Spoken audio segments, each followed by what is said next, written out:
L'an 9 de l'Hégire. Un poème de Victor Hugo dédié au prophète Mohammed. Comme s'il pressentait que son heure était proche. Grave, il ne faisait plus à personne un reproche. Il marchait en rendant aux passants leur salut. On le voyait vieillir chaque jour, quoi qu'il eût. À peine 20 poils blancs à sa barbe encore noire. Il s'arrêtait parfois pour voir les chameaux boire. Se souvenant du temps qu'il était chamelier. Il semblait avoir vu l'Éden, l'âge d'amour. Les temps antérieurs, l'ère immémoriale. Il avait le front haut, la joue impériale. Le sourcil chauve, l'œil profond et diligent. Le cou pareil au col d'une amphore d'argent.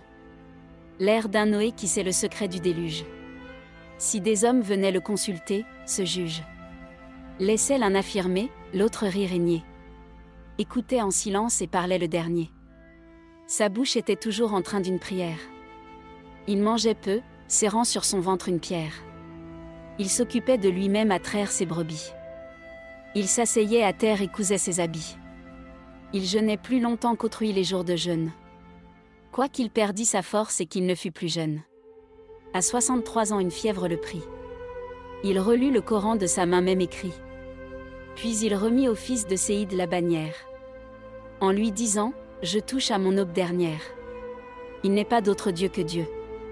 Combat pour lui. Et son œil, voilé d'ombre, avait ce morne ennui. D'un vieux zèle forcé d'abandonner son air. Il vint à la mosquée à son heure ordinaire. Appuyé sur Ali le peuple le suivant. Et l'étendard sacré se déployait au vent. Là, pâle, il s'écria, se tournant vers la foule. Peuple, le jour s'éteint, l'homme passe et s'écroule.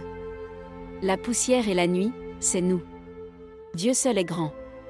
Peuple, je suis l'aveugle et je suis l'ignorant. Le lendemain matin, voyant l'aube arriver. Abou Bekr, dit-il, je ne puis me lever. Tu vas prendre le livre et faire la prière. Et sa femme Aïcha se tenait en arrière.